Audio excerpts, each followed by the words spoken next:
देखिए जी, हमने जो लास्ट फार्मूला निकाला था पैरेलल प्लेट कैपेसिटेंस की कैपेसिटी का, वो था C इक्वल टू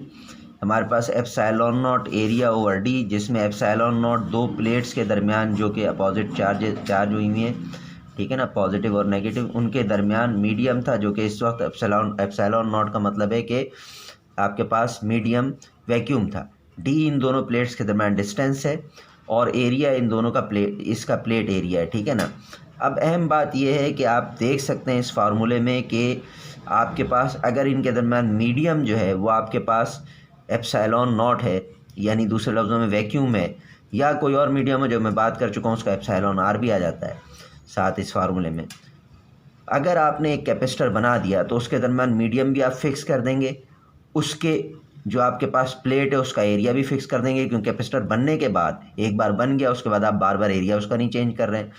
और उनकी प्लेट्स के दरमियान डिस्टेंस भी फिक्स है। तो इससे आपको नज़र आ रहा होगा कि कैपेसिटी फिक्स हो जाएगी, यानी कांस्टेंट आ जाएगी, कांस्टेंट वैल्यू हो जाएगी। गोया कि इसमें कैपेसिटर की कैपेसिटी कांस्टेंट होती है, इस पर डिपेंड नहीं करती कि आप कितने वोल्टेज सोर्सेज से चार्ज कर रहे हैं। और वैसे भी हमने पीछे फार्मूले में देखा था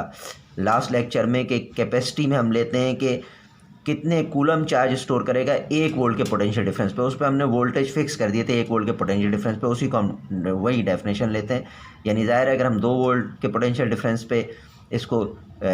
या 2 वोल्ट के सोर्स से इसको चार्ज करेंगे कैपेसिटर को, तो ज़्यादा और चार्जेस आ जाएंगे, मज़ीद चार्ज जमा करेगा। तो कैपेसिटी को की डेफिनेशन के लिए यानी इसको फिक्स किया गया है कि 1 वोल्ट के पोटेंशियल डिफरेंस पे कोई भी चीज़ जितने कूलम चार्ज स्टोर कर सकती है, कोई कैपेसिटर जितने कूलम चार्ज स्टोर कर सकता है, उसकी कैपेसिटी कहलाती है। और यहाँ हमें नज़र आ रहा है कि कैपेसिटी जो है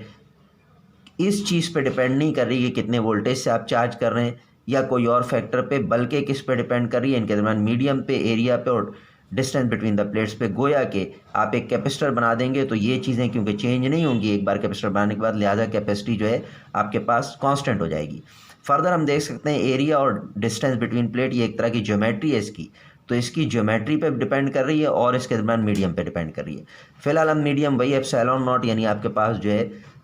वैक्यूम रखेंगे जिसकी परमिटिविटी एप्सिलॉन नॉट है।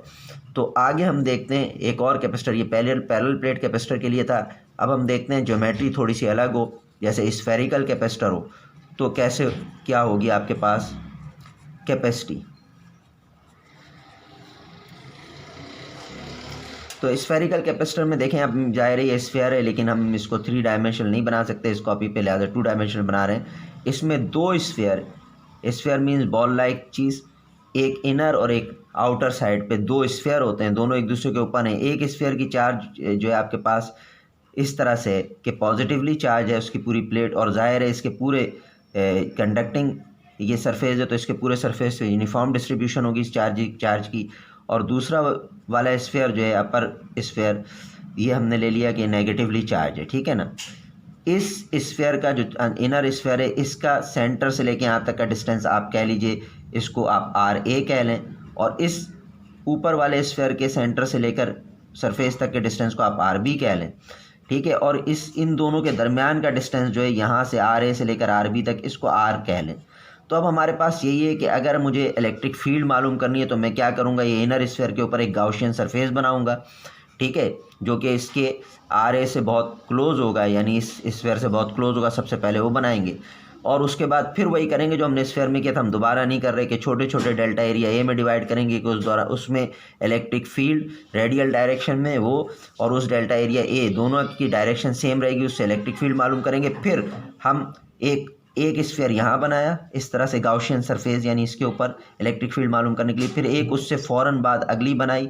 और उसका डिस्टेंस कितना रखेंगे हम, ये देखिए हम यहाँ से कहाँ तक मालूम करते जाएंगे इलेक्ट्रिक फील्ड, क्योंकि हम मालूम करना चाह रहे हैं कि यहाँ से लेकर यहाँ तक इस पूरे कैपेसिटर के अंदर जो है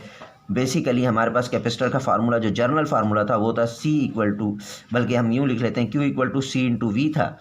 और इस लिहाज से आपके पास हमें यहाँ पे असल में इलेक्ट्रिक फील्ड के लिहाज से हम गाउशियन सरफेस से इलेक्ट्रिक फील्ड निकालेंगे, और इलेक्ट्रिक फील्ड का रिलेशन हम वोल्टेज से देख चुके हैं, वोल्टेज मालूम करेंगे। तो वोल्टेज कैसे मालूम करेंगे कि यहाँ से यहाँ तक का पोटेंशियल डिफरेंस कितना है। जैसा कि आपके पास ये वोल्टेज की हमने बात की थी, इन 2 प्लेट्स के दरमियान का पोटेंशियल डिफरेंस था, इसी तरह से इन 2 स्फीयर्स के दरमियान का पोटेंशियल डिफरेंस हम निकालेंगे इस तरह। तो क्या करेंगे, हम इस यहाँ से लेकर यहाँ तक का, इस इनर स्फीयर से आउटर स्फीयर तक का जो डिस्टेंस है स्ट्रेट लाइन का, रेडियल डायरेक्शन में आप कह लें, इसको छोटे छोटे डेल्टा आर में डिवाइड करेंगे और उतने ही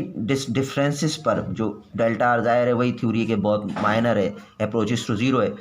उतने ही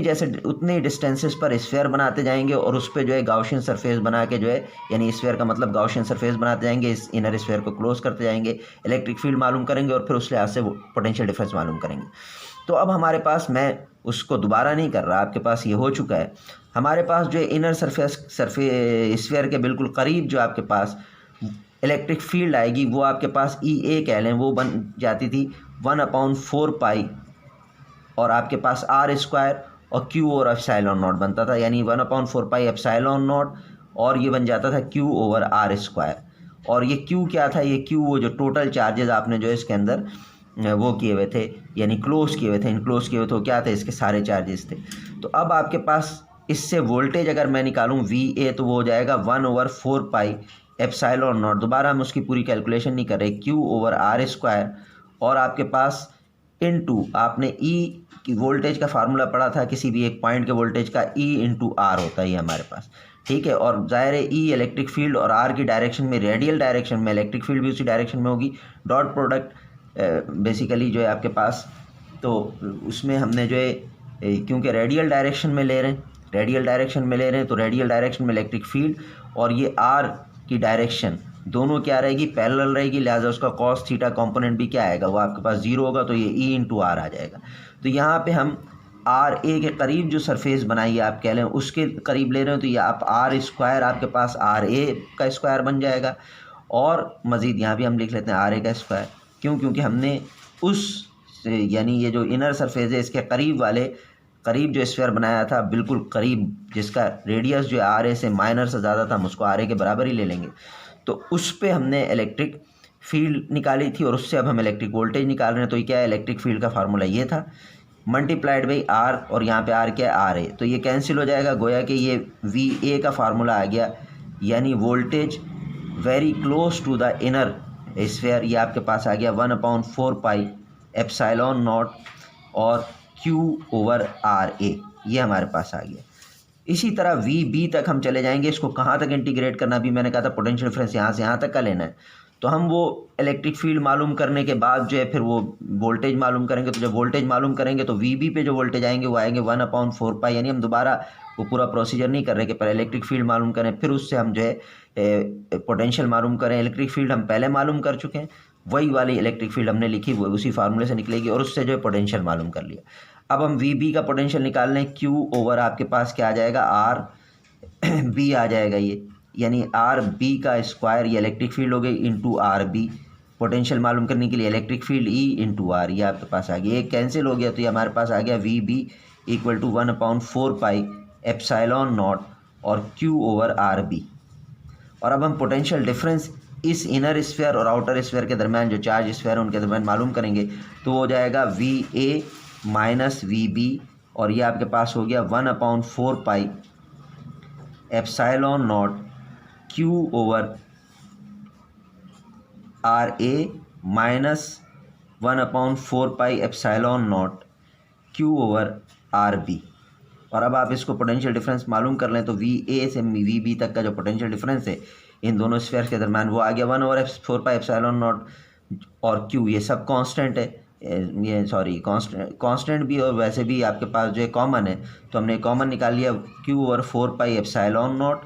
कॉमन निकाल लिया, तो बचा 1/RA माइनस 1/RB, ये हमारे पास आ गया। और अब फर्दर देखिए आपके पास कि हमें फार्मूला ये था हमारे पास कैपेसिटी का, इस तरह से फार्मूला निकाल लेते हैं, C = क्या हो जाएगा, Q/V, ये हमारे पास फार्मूला था। और इधर V क्या होता है, V दो प्लेट्स के दरमियान पोटेंशियल डिफरेंस है, तो हमारे पास ये हो गया C, जो कैपेसिटेंस है इस स्फेरिकल कैपेसिटर की, वो आ गई आपके पास इसी फार्मूले के लिहाज से Q/V। V की जगह आप जो है ये पूरी VA से BVB तक का जो पोटेंशियल डिफरेंस निकला है उसकी वैल्यू रख दें, तो Q/4 epsilon not into 1/RA minus 1/RB, ये हमारे पास आ गया, ठीक है ना। और अब जगह थोड़ी सी कम हो गई तो मैं इसको इधर लिखता हूँ, क्यू से क्यू कैंसिल हो गया और आप इधर जो है मैं कर रहा हूँ यहाँ पे सी इक्वल टू आ गया। देखिए ये 1 ओवर, ये असल में यूँ है 1 ऊपर आया और फिर ये 1 ओवर 4 पाई एप्सिलॉन नॉट है, तो ये डिवाइड के नीचे डिवाइड तो ऊपर चला जाएगा बैरल। अब यहाँ नीचे ये देख लें, हमने यहाँ पर R A into R B जो ये क्या ले लिया, इसका एलसीएम ले लिया, तो ये R A minus R A into R B और ये R A minus R B हमारे पास एलसीएम लिया, तो इसके क्या है यहाँ पे ये वैल्यू आ गई, बल्कि ये आर ए पहले तो आपके पास आ गया आर बी माइनस आर ए, क्योंकि ये आर ए से आर ए कैंसिल होगा तो आर बी आ गया। अब फर्दर ये क्या हुआ, ये आर ए आर बी फिर ये अपॉन डिवाइड के नीचे डिवाइड है तो ये भी ऊपर चला जाएगा, जो गोया कि कैपेसिटेंस आ गई इसकी आपके पास 4 पाई एप्सिलॉन नॉट और हमारे पास आ गया ये R A into R B ऊपर चला गया R A into R B और डिवाइडेड बाई आपके पास आ गया R B minus R A, ये आ गया। ये स्फेरिकल कैपेसिटर की कैपेसिटी है, रिलेटिवली पैरेलल प्लेट कैपेसिटर की कैपेसिटी से थोड़ी सी आपको डिफरेंट बज़ाहिर नज़र आ रही है। तो बात ये थी कि ज्योमेट्री पर डिपेंड करता है, ये कैपेसिटेंस तो ज्योमेट्री के लिहाज से थोड़ा अलग नज़र आ रही है, लेकिन ये बहरहाल बुनियादी फार्मूला वही है। देखें कैसे, R B minus R A, R B यहाँ से लेकर ऊपर वाले अपर स्फेयर या आउटर स्फेयर का रेडियस था और ये आर ए का रेडियस यहाँ सेंटर से लेके इनर स्फेयर तक का रेडियस था, तो आर बी में से इतने डिस्टेंस में से हम इस इनर स्फेयर का डिस्टेंस माइनस करेंगे तो बीच में यानी दोनों जो इनर स्फेयर चार्ज स्फेयर है वो और आउटर चार्ज स्फेयर है वो, उन दोनों के दरमियान का गैप आ जाएगा। गोया के पैरेलल प्लेट कैपेसिटर में जो डिस्टेंस था दो प्लेट्स के दरमियान, ये दो स्फेयर्स के दरमियान का डिस्टेंस आ रहा है, नीचे देखें। और ऊपर जो आ रहा है अगर आप गौर करें तो असल में ये 4 pi epsilon not R A और आर बी असल में ये आपके पास इन दोनों के दरमियान का मल्टीप्लाई होकर एरिया